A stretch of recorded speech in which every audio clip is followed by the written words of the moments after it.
All right, listen carefully, because what I'm about to tell you isn't just about politics, business, or economics. This is about understanding the game so well that you don't just play it. You rewrite the rules while everyone else is still trying to read the old rulebook.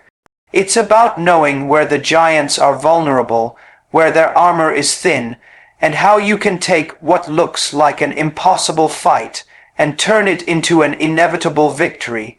People look at America's billion-dollar empire and think it's untouchable, like a mountain too high to climb.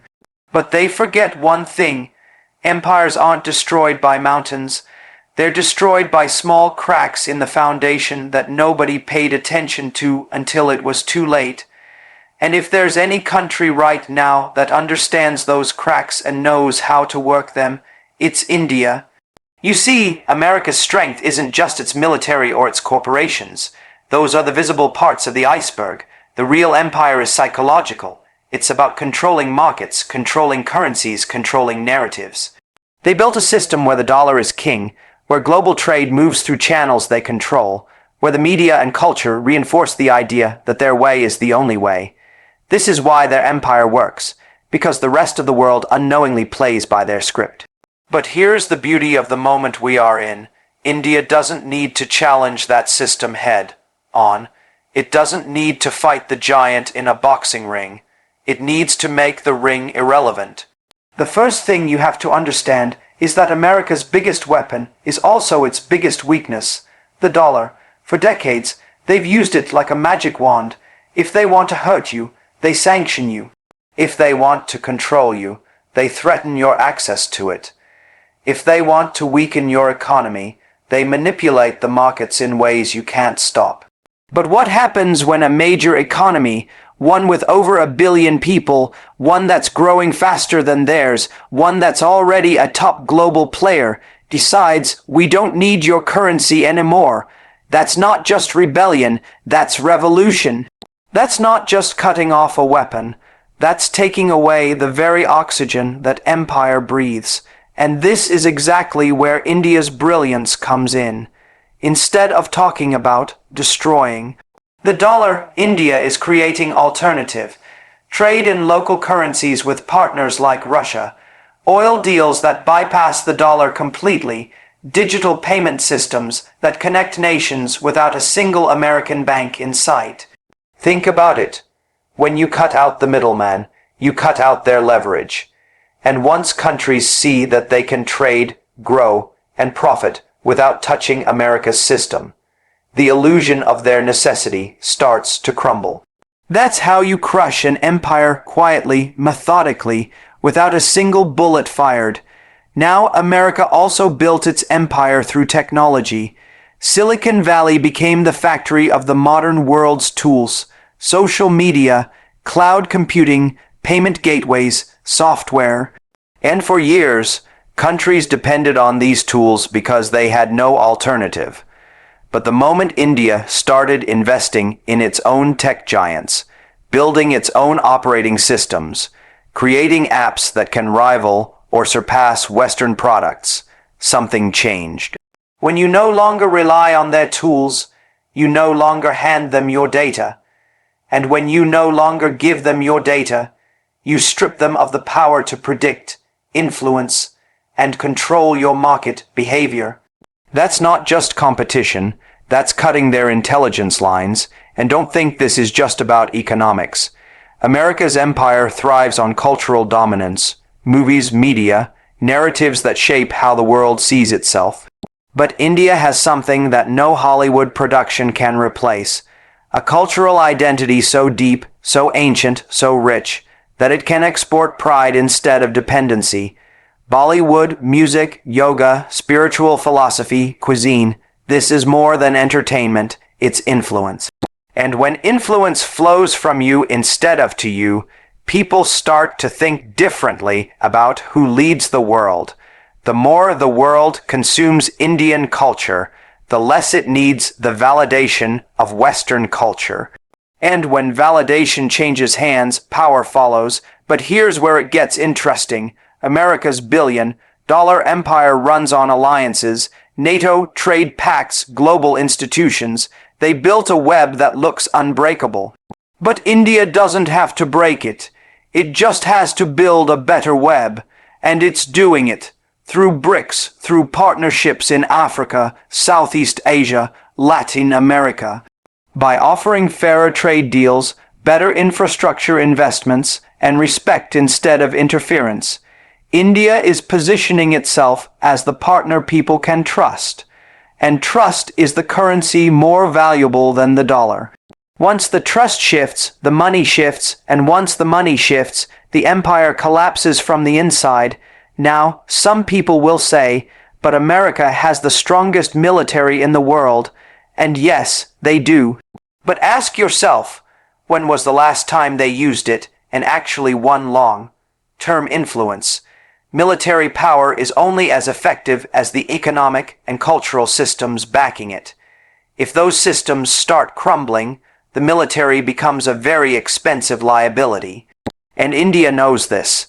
That's why instead of building a copy of America's military empire, it's building a defensive, technology-driven force, missiles, drones, cyber capabilities, that make invasion or coercion nearly impossible.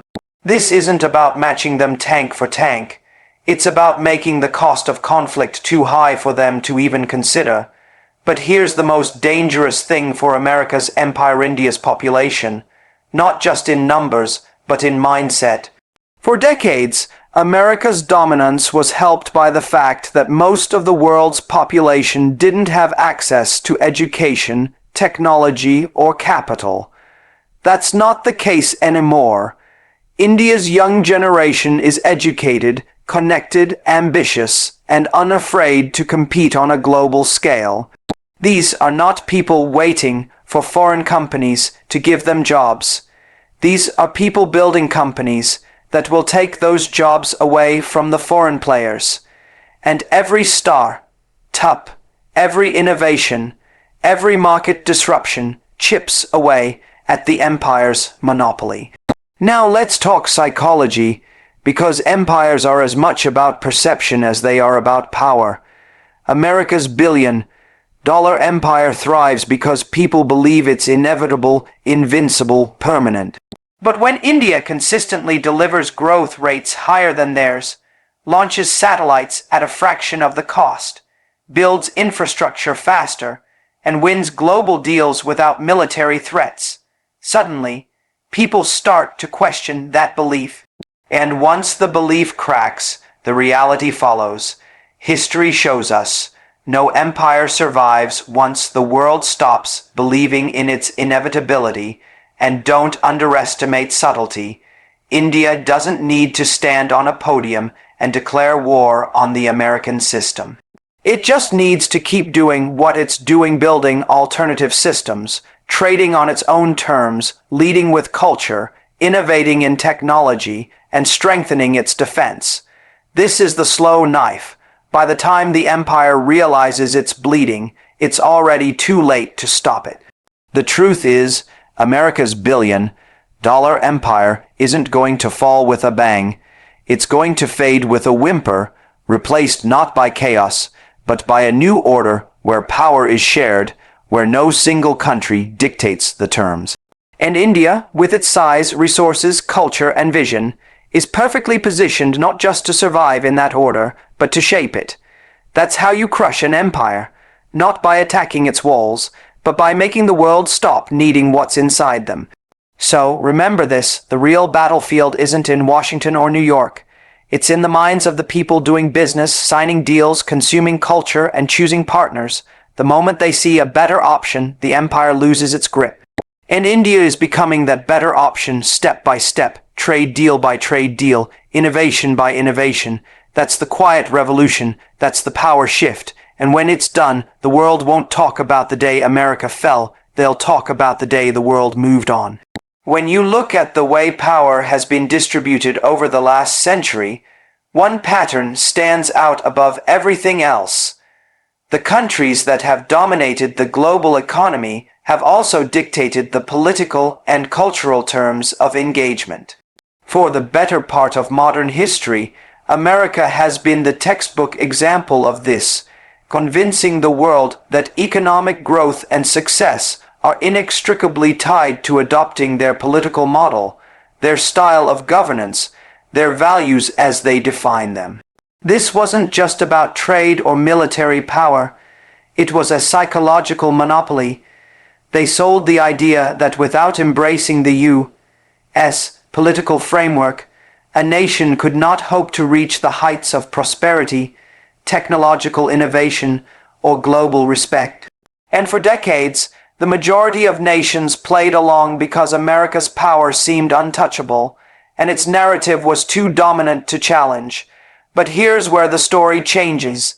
India is dismantling this myth without even making it a public crusade.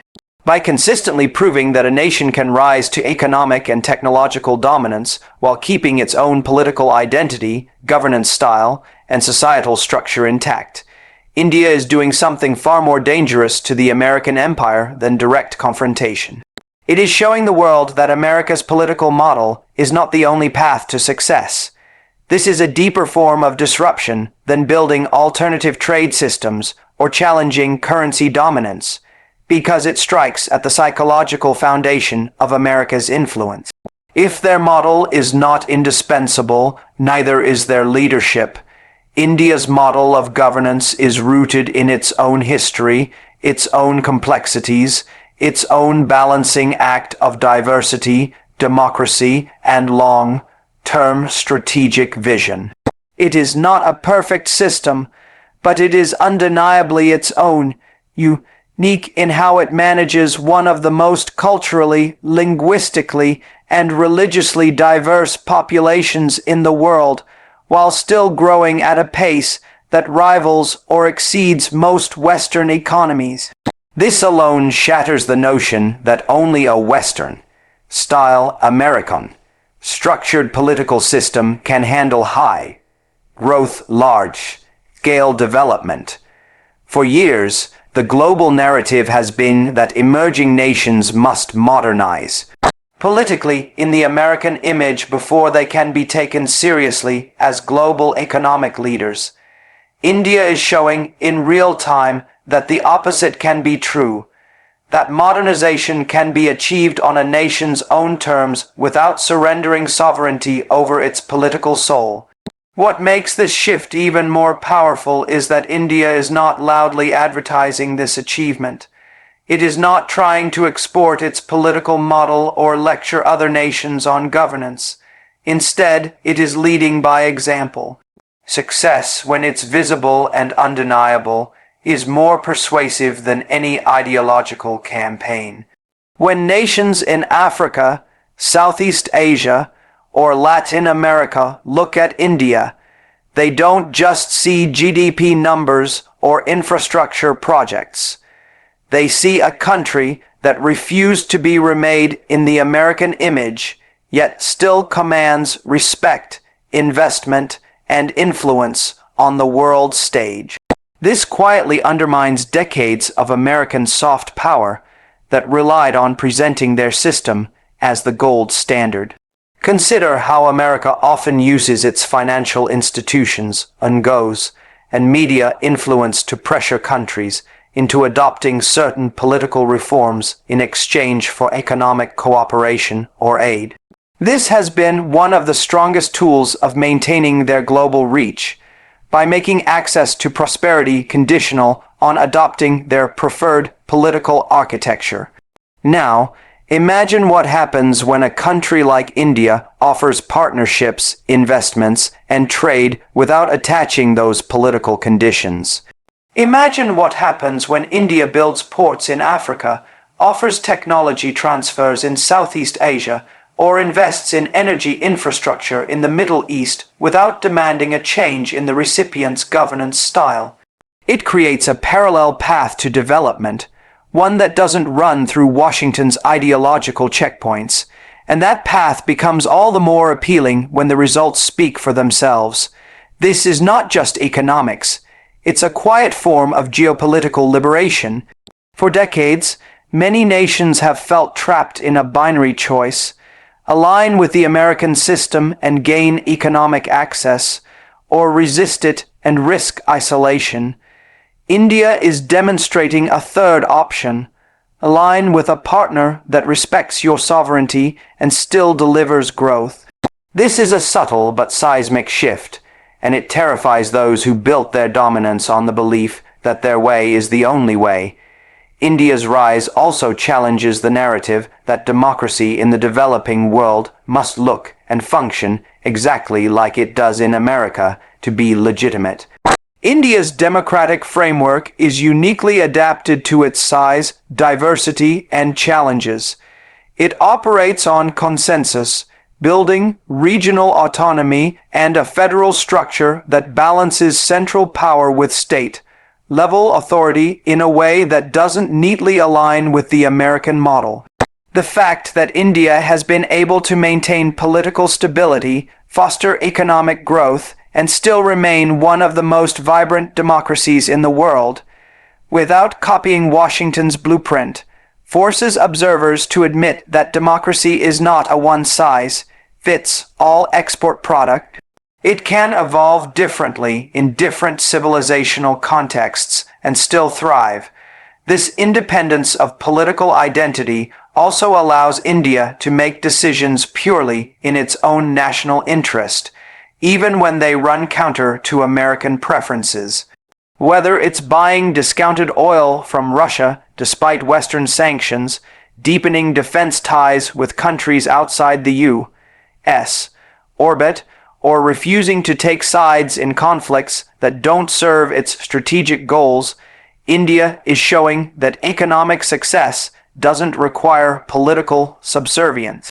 The old playbook said that rising economies eventually fall in line with American foreign policy as the price of joining the elite club of global powers.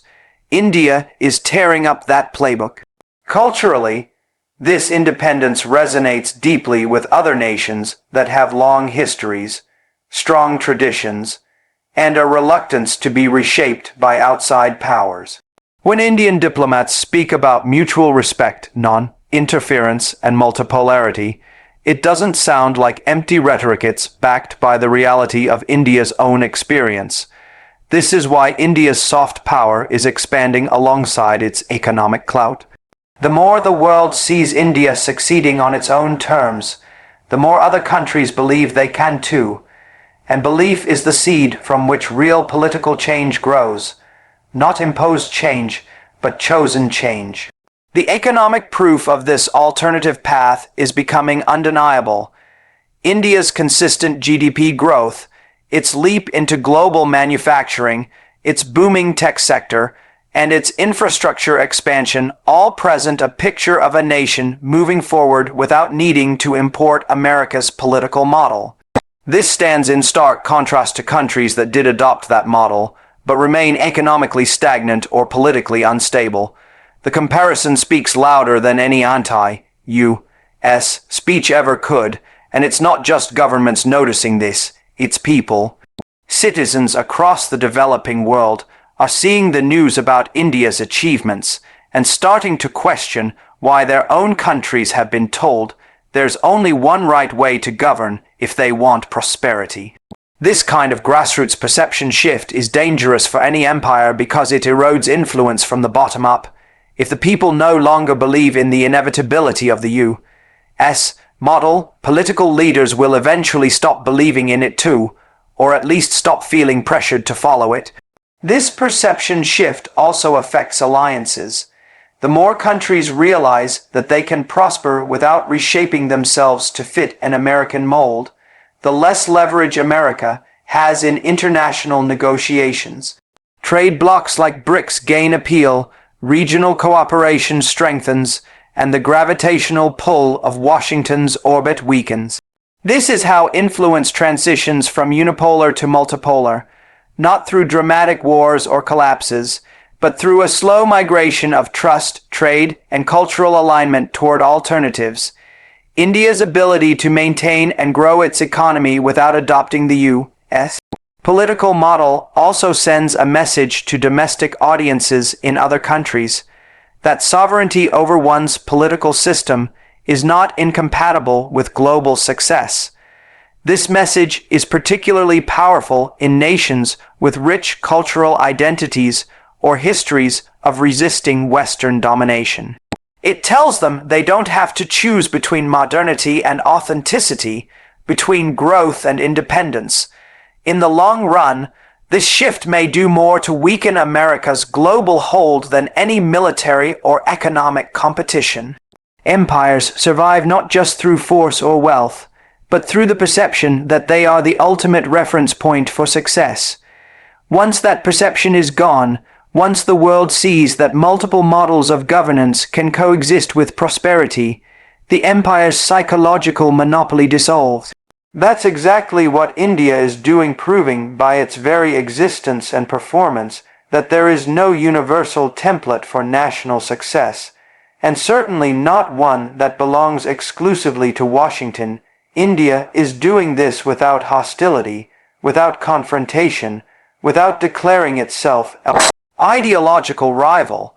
It is doing it by living the example every single day, making its own decisions, growing on its own terms, and showing the results to anyone who's paying attention. And those results speak louder than any propaganda ever could. They show that economic strength, cultural pride, and political independence are not only compatible, but mutually reinforcing.